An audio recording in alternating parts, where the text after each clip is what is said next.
ఆలయాల్లో ఇక కొత్త నిబంధనలు రానున్నాయి. తెలంగాణలోని ప్రముఖ ఆలయాల్లో తిరుమల తరహా నిబంధనలు అమలు చేయాలని అధికారులకు తెలంగాణ సీఎం రేవంత్ రెడ్డి కీలక ఆదేశాలు జారీ చేశారు.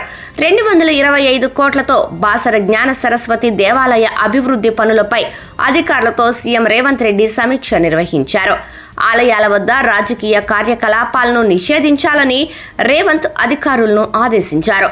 ఆలయాల పరిసరాల్లో రాజకీయ జెండాలు, సభలు ఏర్పాటు నిషేధం విధించాలన్నారు. ఆధ్యాత్మికతకు పెద్దపీట వేయాలని అధికారులకు ఆయన సూచించారు. ఆలయాల పవిత్రతకు భంగం కలగకుండా రూల్స్ కఠినం చేయాలన్నారు. భక్తుల విశ్వాసాలను గౌరవిస్తూ శాస్త్ర ప్రకారం అభివృద్ధి చేయాలని, విశాలమైన రోడ్లు, ఈవీలను వినియోగించాలని సూచించారు. ఆలయ ప్రాంగణం భవిష్యత్తులో భారీ వృక్షాలతో అవసరమైన మొక్కలు నాటాలన్నారు.